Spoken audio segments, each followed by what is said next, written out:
नमस्कार दोस्तों, बहुत बहुत स्वागत है आप सभी का एक बार फिर से आपके अपने YouTube channel PMS IQ study में।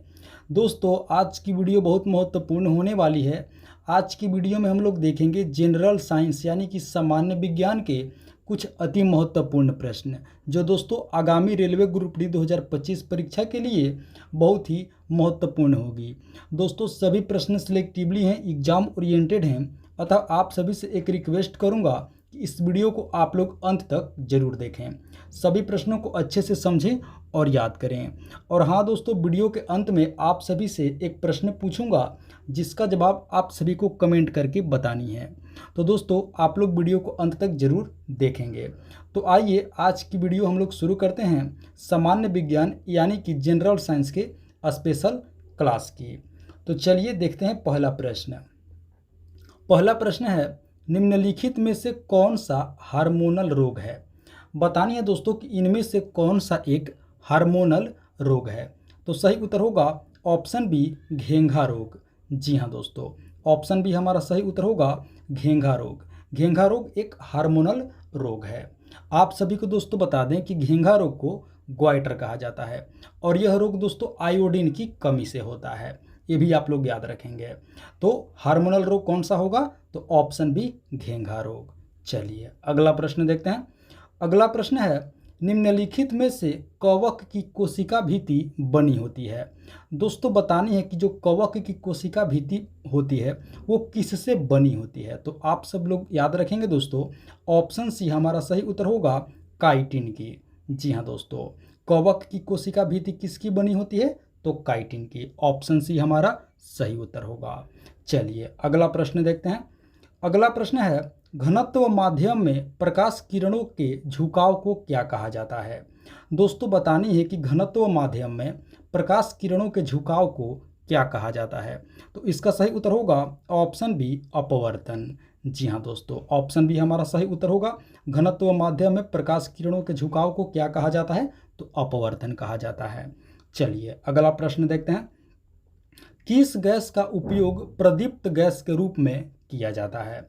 दोस्तों बतानी है कि किस गैस का उपयोग प्रदीप्त गैस के रूप में किया जाता है। तो सही उत्तर होगा ऑप्शन बी, प्रोपेन गैस का। जी हाँ दोस्तों, प्रोपेन गैस का उपयोग प्रदीप्त गैस के रूप में किया जाता है। ऑप्शन बी हमारा सही उत्तर होगा, प्रोपेन गैस।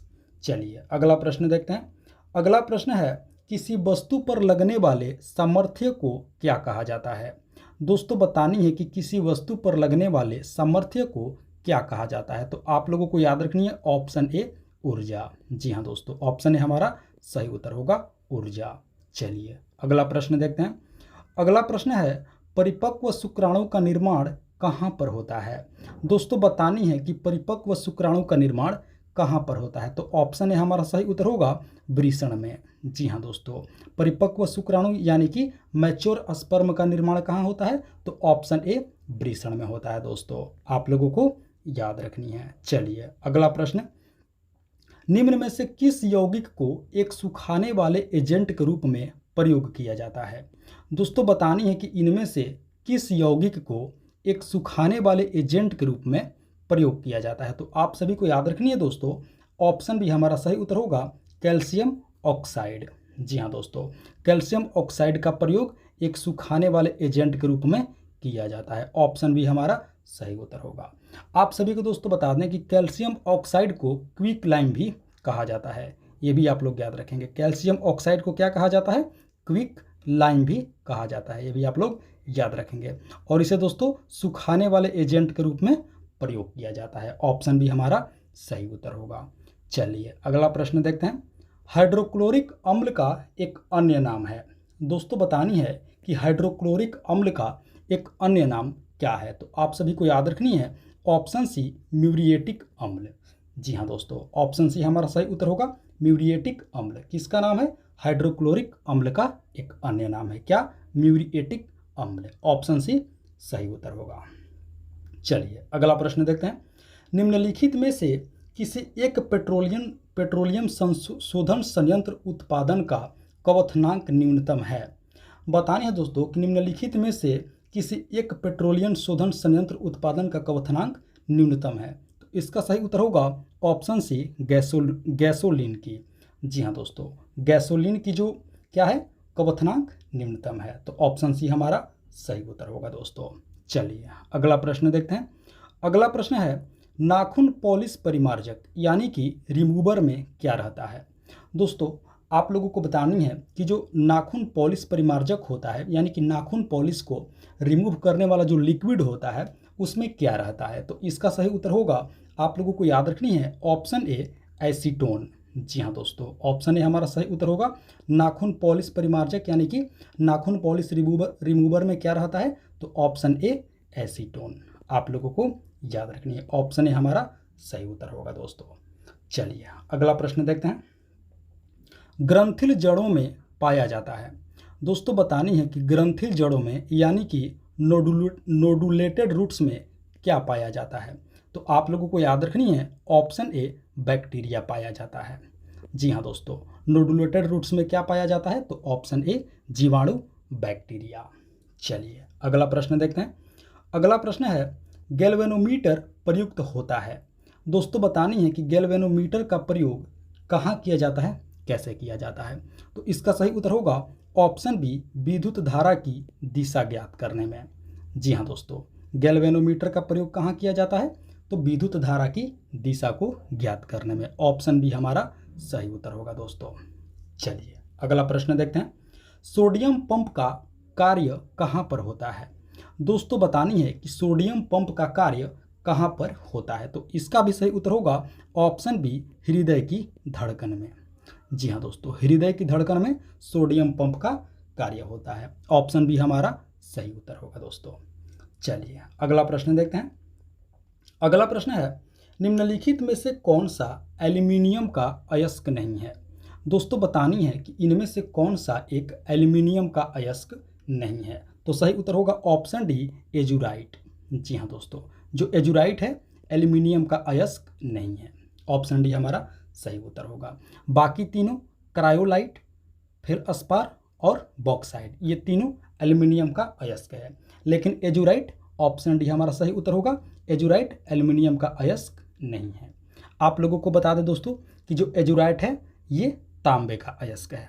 आप लोग याद रखेंगे एजुराइट किसका अयस्क है, तांबे का अयस्क है। तो ऑप्शन डी हमारा सही उत्तर होगा। चलिए अगला प्रश्न देखते हैं। अगला प्रश्न है कोशिका गतिविधियां नियंत्रित की जाती है। दोस्तों बतानी है कि जो कोशिका गतिविधियां होती हैं किसके द्वारा नियंत्रित की जाती है। तो इसका सही उत्तर होगा, आप लोग दोस्तों याद रखेंगे ऑप्शन बी न्यूक्लियस द्वारा। जी हाँ दोस्तों, न्यूक्लियस यानी कि केंद्रक द्वारा कोशिका गतिविधियां नियंत्रित की जाती है। ऑप्शन बी हमारा सही उत्तर होगा दोस्तों। चलिए अगला प्रश्न देखते हैं। दोस्तों अगले प्रश्न से पहले आप सभी से एक रिक्वेस्ट करूंगा कि अभी तक आप लोग इस वीडियो को लाइक नहीं किए हैं तो दोस्तों वीडियो को एक लाइक ज़रूर कर दें। और हाँ, PMS IQ study YouTube channel पर आप पहली बार विजिट किए हैं तो दोस्तों चैनल को भी ज़रूर सब्सक्राइब कर लेंगे और साथ ही साथ अपने दोस्तों में भी ज़रूर शेयर कर देंगे। चलिए अगला प्रश्न देखते हैं। पौधे का वह भाग जो पानी एवं अन्य विलियों को जड़ों से पौधों के अन्य भागों में ले जाता है वह है। तो दोस्तों इसका सही उत्तर होगा ऑप्शन बी जाइलम। जी हाँ दोस्तों, आप लोगों को याद रखनी है जाइलम हमारा सही उत्तर होगा। जाइलम वह भाग है जो पानी एवं अन्य विलियों को जड़ों से पौधों के अन्य भागों में ले जाता है।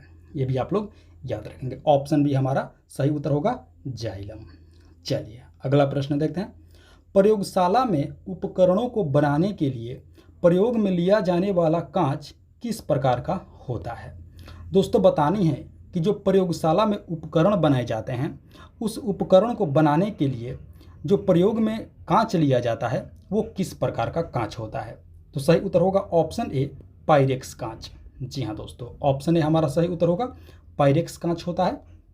प्रयोगशाला में उपकरण को बनाने के लिए पायरेक्स कांच का प्रयोग किया जाता है। ऑप्शन ए हमारा सही उत्तर होगा दोस्तों। आप सभी को बता दें कि पायरेक्स कांच में सोडियम सिलिकेट व वोरियम सिलिकेट का उपयोग किया जाता है। पायरेक्स कांच में सोडियम सिलिकेट व वोरियम सिलिकेट का उपयोग किया जाता है। और दोस्तों पायरेक्स कांच जो होता है ये तापरोधी होता है, ये भी आप लोग याद रखेंगे। और इसे प्रयोगशाला के उपकरण को बनाने के लिए इस कांच का प्रयोग किया जाता है। तो ऑप्शन ए हमारा सही उत्तर होगा पायरेक्स कांच। चलिए अगला प्रश्न देखते हैं। ग्रहों के गति के नियम किसने प्रतिपादित किए थे? दोस्तों बतानी है कि ग्रहों के गति के नियम किसने प्रतिपादित किए थे। बेसिक लेवल के प्रश्न हैं। सही उत्तर होगा ऑप्शन बी, केपलर ने। जी हाँ दोस्तों, केपलर ने ग्रहों के गति के नियम को प्रतिपादित किए थे। ऑप्शन बी हमारा सही उत्तर होगा, केपलर। चलिए अगला प्रश्न देखते हैं। पेसमेकर का कार्य क्या है? दोस्तों बतानी है कि पेसमेकर का कार्य क्या है। तो दोस्तों आप सभी को बता दें कि पेसमेकर का कार्य है दिल की धड़कन को प्रारंभ करना। ऑप्शन सी हमारा सही उत्तर होगा। जो दोस्तों हार्ट से संबंधित जिनकी प्रॉब्लम होती है उनमें दोस्तों पेसमेकर लगाया जाता है। इसका काम होता है हृदय संबंधित रोगियों के दोस्तों दिल की धड़कन को प्रारंभ करना, शुरू करना पेसमेकर का कार्य है। तो ऑप्शन सी हमारा सही उत्तर होगा, दिल की धड़कन को प्रारंभ करना। आप लोगों को याद रखनी है, पेसमेकर से हृदय संबंधित आप सभी याद रखेंगे। चलिए अगला प्रश्न। जब वाष्प दाब वायुमंडलीय दाब के बराबर हो जाता है तो द्रव पर क्या प्रभाव पड़ता है? दोस्तों बतानी है कि जब वाष्प दाब वायुमंडलीय दाब के बराबर हो जाता है दोस्तों तो द्रव पर क्या प्रभाव पड़ता है? तो इसका सही उत्तर होगा ऑप्शन बी, द्रव उबलने लगता है। जी हाँ दोस्तों, द्रव क्या होता है? उबलने लगता है। जब वाष्प दाब वायुमंडलीय दाब के बराबर हो जाता है तो द्रव क्या होता है? उबलने लगता है। तो ऑप्शन बी हमारा सही उत्तर होगा दोस्तों। चलिए अगला प्रश्न देखते हैं। निम्नलिखित में से ऊर्जा प्रदान नहीं करता है। दोस्तों बतानी है कि इनमें से किसी से ऊर्जा प्राप्त नहीं होता है या ऊर्जा प्रदान नहीं करता है। तो सही उत्तर होगा ऑप्शन सी, विटामिन। जी हाँ दोस्तों, आप लोगों को याद रखना कि विटामिन से हमें कोई ऊर्जा प्रदान नहीं होता है। बाकी तीनों वसा, प्रोटीन और कार्बोहाइड्रेट, ये तीनों से हमें ऊर्जा मिलती है, लेकिन विटामिन से हमें ऊर्जा नहीं मिलती है। तो ऑप्शन सी हमारा सही उत्तर होगा दोस्तों। चलिए अगला प्रश्न देखते हैं। व्यापक रूप से इस्तेमाल किए जाने वाला नाइट्रोजन उर्वरक है। दोस्तों बतानी है कि व्यापक रूप से इस्तेमाल किए जाने वाला नाइट्रोजन उर्वरक कौन सा होता है? तो इसका सही उत्तर होगा ऑप्शन बी, यूरिया। जी हाँ दोस्तों, व्यापक रूप से नाइट्रोजन उर्वरक यूरिया है दोस्तों। इस्तेमाल किया जाने वाला नाइट्रोजन उर्वरक कौन सा होगा? तो ऑप्शन बी, यूरिया। यूरिया दोस्तों क्या करता है? मृदा को उपजाऊ बनाता है, यानी कि मिट्टी को उपजाऊ बनाता है। इसे व्यापक रूप से इस्तेमाल किया जाता है। ऑप्शन बी हमारा सही उत्तर होगा, यूरिया। अब दोस्तों बारी है उस प्रश्न की जिसका जवाब आप सभी को कमेंट करके बतानी है। बताइए दोस्तों, एम्पियर क्या मापने की इकाई है? इसका जवाब आप लोग हमें कमेंट करके जरूर बताएंगे कि एम्पियर क्या मापने की इकाई है। तो दोस्तों ये थी हमारी आज की रेलवे ग्रुप डी 2025 परीक्षा के लिए अति महत्वपूर्ण जनरल साइंस के स्पेशल क्लास। आशा करते हैं इस क्लास को, वीडियो को आप लोग अंत तक जरूर देखे होंगे, सभी प्रश्नों को अच्छे से समझे होंगे और दोस्तों याद भी कर लिए होंगे। तो आप सभी से एक बार फिर से रिक्वेस्ट करूंगा कि वीडियो को अभी तक एक लाइक नहीं किए हैं तो वीडियो को एक लाइक कर दीजिए। साथ ही साथ PMSIQ स्टडी यूट्यूब चैनल पर पहली बार विजिट किए हैं तो दोस्तों चैनल को भी जरूर सब्सक्राइब कर लेंगे और इसका जवाब आप लोग हमें कमेंट करके जरूर बताएंगे, एम्पियर क्या मापने की इकाई है। तो दोस्तों मिलते हैं एक और मोस्ट इंपॉर्टेंट टॉपिक की क्लास वीडियो लेकर के। तब तक के लिए आप सभी का बहुत बहुत धन्यवाद। जय हिंद दोस्तों।